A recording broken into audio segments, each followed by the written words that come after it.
इतनी बारीकी से की गई नक्काशी और इतनी खूबसूरत नक्काशी तो शायद आपने आज तक कभी देखी नहीं होगी। और साथ ही साथ विजट महाराज जी के प्रांगण में आज हम लोगों को भंडारा बनाने और देने का भी अवसर प्राप्त हुआ है। छोटों को हेलो और बड़ों को नमस्ते, कैसे हैं आप सभी लोग। तो आज के इस प्यारे से व्लॉग की शुरुआत कर रहा हूँ मैं सुबह के ठीक 8 बजे से। तो अभी मैं जा रहा हूँ अपने स्थान देवता विजट महाराज जी के ओड़ी के पास, जहाँ पर मुझे ये दियल भी चढ़ाना है। हमारे पहाड़ों में ये कई सदियों से परंपरा चली आ रही है। हम अपने स्थान देवता के पास गौ माता के शुद्ध देसी घी या मक्खन से दिए जलाते हैं और उसके तुरंत ही बाद मैं निकल पड़ता हूँ सीधा पांदल की तरफ विजट महाराज जी के दर्शन करने। तो लगभग आधे पौने घंटे के सफर के बाद मैं पहुँच जाता हूँ पांदल विजट महाराज जी के दर्शन करने। और किसी भी मंदिर के अंदर वीडियो बनाना अलाउड नहीं होता है, इसलिए मैं अंदर वीडियो नहीं बनाता हूँ। तो विजट महाराज जी के दर्शन कर लेता हूँ और निकल पड़ता हूँ सीधा जहाँ पर भंडारे का आयोजन किया जा रहा था। और इस भंडारे का आयोजन प्रेम सिंह धीमान जी के द्वारा करवाया गया था, जो कि सोनियोदी तक के स्थायी निवासी है। और इस भंडारे को बनाने की ड्यूटी हमारी और हमारे पूरे परिवार की लगी थी। और लगभग 9 बजे तक भंडारा भी बिल्कुल बना करके तैयार कर दिया गया था। तो जैसे जैसे लोग विजट महाराज जी के दर्शन करने के बाद भोग लेने आने लगे, वैसे वैसे हम लोगों ने भी अपनी अपनी जिम्मेवारियां संभाल ली थी। और ये है हमारे गाँव के छोटे से भंडारी जी, जो की शरारत करने में नंबर 1 है। और ये है बॉबी चाचू जी और अर्चना चाची जी, और इनके साथ इनके 2 अनमोल रत्न। और बॉबी चाचू जी की फरमाइश थी कि बना दे फिर एक व्लॉग वाली क्लिप, तो लो चाचू जी आपकी फरमाइश भी पूरी कर दी गई है। लगभग 1-1:30 बजे तक हम भंडारा देने में इतने बिजी हो गए थे कि व्लॉग बनाने तक का समय नहीं मिला। शाम के लगभग 2:30-3 बजे तक मैं भंडारा देने के बाद फ्री हो जाता हूँ और चला जाता हूँ जहाँ पर विजट महाराज जी के मंदिर के निर्माण के लिए लकड़ियाँ तैयार की जा रही है। और इन लकड़ियों में इतना बारीकी से और प्यार से काम किया जा रहा था कि आप तो इन्हें देखते ही रह जाएंगे।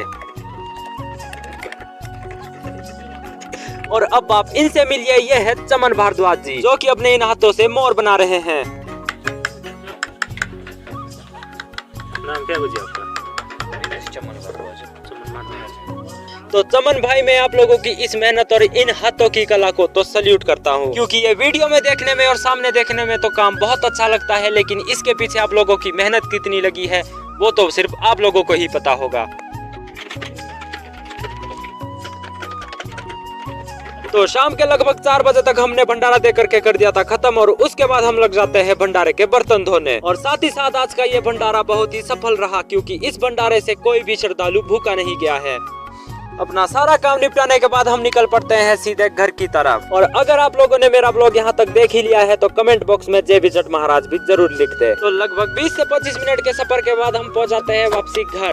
तो अगर आप लोग मेरे फेसबुक पेज पर नए हैं तो प्लीज फॉलो कर लीजिएगा, और अगर यूट्यूब पर देख रहे हैं तो सब्सक्राइब कर लीजिएगा। मिलते हैं आप सभी लोगों से किसी नेक्स्ट ब्लॉग के साथ, तब तक के लिए बाय बाय। फॉलो करना ना भूलिएगा।